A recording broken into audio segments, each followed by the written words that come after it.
बच्चों, आज हम जो नेशनल इनकम चैप्टर था हमारा, तीनों मेथड हमने पढ़ चुका है कि वैल्यू एडेड मेथड क्या है, आपका इनकम मेथड क्या है, आपका एक्सपेंडिचर मेथड क्या है।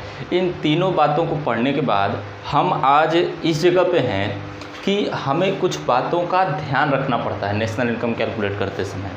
जब भी आप किसी मेथड से नेशनल इनकम निकालोगे, चाहे वो वैल्यू एडेड मेथड हो, चाहे वो इनकम मेथड हो, चाहे वो एक्सपेंडिचर मेथड हो, उसमें कुछ बातों का आपको ध्यान रखना पड़ेगा। बिना इन बातों को ध्यान रखे आप नेशनल इनकम कैलकुलेट नहीं करेंगे।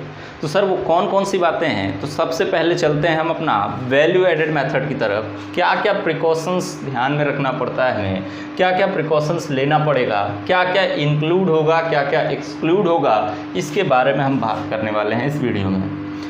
देखिए, जो सबसे पहली बात दी गई है, आप सबको पता है कि इंटरमीडिएट गुड्स की वैल्यू, जो इंटरमीडिएट गुड्स हैं उसकी वैल्यू को नेशनल इनकम में कभी भी इंक्लूड नहीं करा जाता है। आपने वैल्यू एडेड मेथड में भी पढ़ा। वैल्यू एडेड मेथड में आपने देखा कि value of output minus intermediate consumption करके आपने जो है वैल्यू एडेड निकाला। माइनस इसलिए कर दिया क्योंकि जो वैल्यू ऑफ इंटरमीडिएट गुड्स है, अगर एक प्रोड्यूसर से दूसरे प्रोड्यूसर के पास जा रही है तो उसको फाइनल गुड्स अगर मान लिया जाएगा तो वो 2 बार काउंट हो जाएगा। और अगर ऐसे ही प्रोसेस में, कई प्रोसेस में अगर गुड्स बन रहे हैं कि एक बार कॉटन से कपड़ा जो है धागा बना, धागा से कपड़ा बना, कपड़ा से फिर वो जो है एक शर्ट या टी शर्ट में अगर कन्वर्ट होता है तो उस केस में तो वो 2, 3, 4 बार वो काउंट हो जाएगा। इसी डबल काउंटिंग को हटाने के लिए, इग्नोर करने के लिए हम जो है इंटरमीडिएट गुड्स को इंक्लूड नहीं करते हैं। हाँ, सिर्फ और सिर्फ वैल्यू ऑफ फाइनल गुड्स को ही नेशनल इनकम निकालते समय इंक्लूड करा जाता है। बात समझ में आती है सर? बिल्कुल समझ में आती है। मतलब कि इंटरमीडिएट गुड्स को हमें नहीं लेना है, इंक्लूड नहीं करना है। ठीक है सर। दूसरी बात, हाँ, क्या लेना क्या है? वैल्यू ऑफ फाइनल गुड्स लेना। हाँ सर, ठीक है। दूसरी चीज़ हमें निकल के आती है कि sale and purchase of second hand goods not included. ध्यान दीजिएगा, अगर आप किसी तरीके का बिक्री करते हैं या परचेज करते हैं, जैसे सेकेंड हैंड गुड्स का, जैसे मैंने कोई मोबाइल फ़ोन ख़रीदा और उस मोबाइल फ़ोन को ख़रीद करके मैंने 2-4 महीने इस्तेमाल किया और इस्तेमाल करके उसको क्या कर दिया, बेच दिया, तो अब उसके सेल को भी आप जो है वैल्यू ऑफ आउटपुट सेल में इंक्लूड करना चाहो तो ऐसा नहीं होगा। किसी भी सेकेंड हैंड गुड्स की परचेज या सेल को आपको वहाँ पे इंक्लूड कभी नहीं करना होता है। हाँ, एक बात इसमें थोड़ी सी ट्रिकी है जो आपको दिमाग में रखनी है कि अगर उस पर किसी तरीके का ब्रोकरेज या कमीशन, मतलब कमीशन, ब्रोकरेज मतलब होता है दलाली और कमीशन आप समझ रहे हैं, तो अगर मान लो मैंने मोबाइल ख़रीदा और उस मोबाइल को कोई मध्यस्थता करके दूसरा आदमी बेचवा रहा है किसी को और वो 50-60 रुपये ले रहा है, तो वो जो ब्रोकरेज 50-60 रुपये ले रहा है, वो जो दलाली 50-60 रुपये ले रहा है या फिर किसी तरीके का कमीशन वो अगर चार्ज कर रहा है तो उस कमीशन को हम इंक्लूड करेंगे। लेकिन जो सेल हुआ है, वैल्यू अगर 10,000 की वैल्यू का सामान सेल हुआ है तो उस 10,000 की वैल्यू की सामान को हम वैल्यू ऑफ आउटपुट में इंक्लूड नहीं करेंगे। हाँ, ये बात दिमाग में रखना है कि अगर उस सामान को बेचते समय किसी तरीके का ब्रोकरेज पे हुआ है या कमीशन पे हुआ है तो उस कमीशन या ब्रोकरेज की इनकम को हमें इंक्लूड करना होता है। ये बात आपको दिमाग में रखनी है।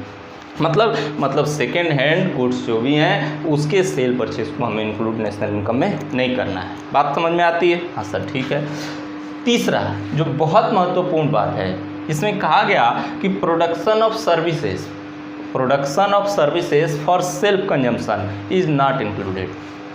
अगर आप कोई सर्विस प्रोड्यूस करते हो सेल्फ कंजम्पशन के लिए, अपने कंज्यूम करते हो, उसे अपनी सर्विस प्रोड्यूस कर रहे हो और अपने कंज्यूम कर रहे हो। सर ऐसा क्या होता है? ऐसा हम क्या सर्विस प्रोड्यूस करते हैं जो खुद कंज्यूम करते हैं? अरे आपके घर में आपकी मम्मी हैं, किचन में काम करती हैं कि नहीं करती हैं? तो घर के सारे काम वो करती हैं, वो सर्विसेज ही तो आपको दे रही हैं। लेकिन उस सर्विसेज की वैल्यू जो भी है, अगर आप सेल्फ कंज्यूम कर रहे हो या कुछ भी, तो उस सेल्फ कंजम्पशन की सर्विसेज को हमें नेशनल इनकम में इंक्लूड नहीं किया जाता है। ये बहुत बड़ी विडंबना है एक तरीके से अगर मैं बात करूँ तो बहुत ज़्यादा इस तरीके से हम लोग का जीडीपी हो जाए, अगर ऐसा हो जाए तो हम लोग की जीडीपी बहुत ज़्यादा हो जाए। लेकिन अफसोस ये है कि इस चीज़ को हमें नेशनल इनकम में इंक्लूड करना ही नहीं है। अगर मम्मी घर पे खाना बना रही हैं तो वो सर्विसेज आपको दे रही हैं, तो उनकी सर्विसेज को हम जो है नेशनल इनकम में इंक्लूड नहीं करेंगे। लेकिन अगर कोई बाहर से दाई आती है और वो खाना बनाती है और उसे आप पैसा पे करते हो, तो वो सर्विसेज दे रही है, तो उसके बदले में उसे इनकम जनरेट हो रहा है, वो पैसा इंक्लूड किया जाएगा नेशनल इनकम में। लेकिन अगर खुद से आप प्रोड्यूस कर रहे हो सर्विसेज, आप अगर उस चीज़ का खुद से प्रोडक्शन कर रहे हो, तो उसे नेशनल इनकम में इंक्लूड नहीं किया जाता। दूसरी बहुत महत्वपूर्ण है जिसमें कहा गया production of goods for self consumption is included. बड़ी मज़ेदार बात है भाई साहब। अगर आप खुद के लिए सर्विसेज प्रोड्यूस कर रहे हो तो उसे इंक्लूड नहीं करना, लेकिन अगर खुद के लिए गुड्स प्रोड्यूस कर रहे हो तो वो नेशनल इनकम में इंक्लूड होता है। याद करो वैल्यू ऑफ आउटपुट में क्या होता था, मैंने आपको बताया था self consumption plus sale plus change in stock. तो सेल्फ कंजम्पशन के लिए जो कमोडिटी गुड्स प्रोड्यूस की जाती थी उसको तो आप इंक्लूड करते थे ना। एक किसान 50,000 का गेहूँ उगाया, गेहूँ उगाने के बाद 50,000 में से 20,000 का वो क्या कर देता है, सेल्फ कंज्यूम कर देता है, 20,000 का वो सेल कर देता है, 40,000 10,000 बचा हुआ है, तो तीनों को ऐड करके आप वैल्यू ऑफ आउटपुट निकालते थे और उसके बाद वैल्यू एडेड जीडीपी पे निकालते थे। हाँ सर ये बात तो है। तो समझने वाली बात है कि production of services for self consumption include नहीं होता और production of goods for self consumption include किया जाता है। मैंने आपको विधिवत उस प्रैक्टिकल वाले बातों में आपको अच्छा समझा रखा है, मैं उसी बातों को रिपीट कर रहा हूँ। समझ में आ रही कि नहीं यार बात, एक जगह पे मैं आपके साथ बता रहा हूँ। सर ठीक है। पांचवा जो है वो imputed value of owner occupied house should be included. जो भी ओनर है, जैसे हमारा मकान है, हम अपने मकान में रहते हैं, तो हम अपने मकान का किराया किसी को देते होंगे? नहीं सर। हम क्या आउट ऑफ पॉकेट पे करते होंगे? नहीं सर। लेकिन वो जितना किराया उस जगह पे, अगर आप किराए पे मकान लेकर के रहते तो उतना किराया नेशनल इनकम में इंक्लूड किया जाता है। उसकी इम्प्यूटेड वैल्यू ऑफ रेंट, जो इम्प्यूटेड वैल्यू है, उस इम्प्यूटेड वैल्यू को हमें इंक्लूड करना पड़ता है, भले वो आप पे कर रहे हो चाहे नहीं। आपको पता है ना, एक्सप्लिसिट जो आउट ऑफ पॉकेट पे होता है, इम्प्लिसिट जो कि आउट ऑफ पॉकेट पे नहीं होता है। इम्प्यूटेड जो कि अपना है लेकिन हम अपने आप को पे नहीं करते, भले पे नहीं करते लेकिन उतना अमाउंट आपका जो है नेशनल इनकम में इंक्लूड किया जाता है। समझ में आ रही है कि नहीं आ रही बात? तो ये 5 बातें आपको वैल्यू एडेड मेथड में ध्यान में रखनी होती हैं, इस चीज़ को आपको समझना था। आपने वैल्यू एडेड मेथड में प्रिकॉशंस की बातें की, उसी तरीके से एक्सपेंडिचर मेथड में भी कुछ प्रिकॉशंस को आपको ध्यान में रखना पड़ता है। कुछ बातें हैं जो आपको बिना ध्यान में रखे आप नेशनल इनकम एक्सपेंडिचर मेथड से नहीं निकाल सकते। वो क्या बातें हैं, आइए ज़रा एक्सपेंडिचर मेथड की भी बातें कर लेते हैं। देखो, एक्सपेंडिचर मेथड में अगर आप खर्चा कर रहे हो तो जाहिर सी बात है कौन से खर्चे इंक्लूड करने हैं, कौन से खर्चे इंक्लूड नहीं करने हैं, इसके बारे में बात करना है। अब देखो, expenditure on intermediate goods, intermediate goods को परचेस करते हो तो खर्चा होता है कि नहीं होता है? हाँ सर होता है। तो जो इंटरमीडिएट गुड्स है अगर उसको इंक्लूड ही नहीं करना होता, अभी मैंने वैल्यू एडेड मेथड वाले में बताया, तो उसका खर्चा इंक्लूड भी नहीं करेंगे। इसका मतलब यही तो है ना कि इंटरमीडिएट गुड्स इंक्लूड नहीं करना है, तो इसका मतलब एक्सपेंडिचर मेथड से अगर हम नेशनल इनकम निकालेंगे तो उसका खर्चा भी इंक्लूड नहीं होगा। बिल्कुल सही। तो पहला यही है, expenditure on intermediate goods not included. दूसरी बात कहता है ट्रांसफ़र पेमेंट, सबको पता है, यूनिलेटरल ट्रांसफर, वन साइडेड, जिसमें आपने किसी तरीके की सर्विसेज कोई नहीं ली, किसी तरीके का गुड्स एंड सर्विसेज नहीं परचेज किया, बस ऐसे ही क्या किया, किसी को पैसा पे कर दिया, वन साइडेड। तो आपको पता है ट्रांसफ़र पेमेंट या ट्रांसफ़र इनकम, अगर इनकम मेथड होता तो मैं इनकम बताता, ट्रांसफ़र इनकम वो इंक्लूड नहीं किया जाता है। तो ट्रांसफ़र पेमेंट हो या यूनिलेटरल ट्रांसफ़र, जिसे आप कह सकते हो, यूनिलेटरल मतलब वन साइडेड, जो ट्रांसफ़र वन साइडेड हो, मतलब गया तो लेकिन उसके बदले में कुछ आया नहीं, तो उसे हमें इंक्लूड नहीं करना है। ट्रांसफ़र जहाँ लग जाए भैया उसको नहीं इंक्लूड करना। फैक्टर है, फैक्टर इनकम, फैक्टर एक्सपेंडिचर, वो सब इंक्लूड करना होता है। सर फिर ठीक है।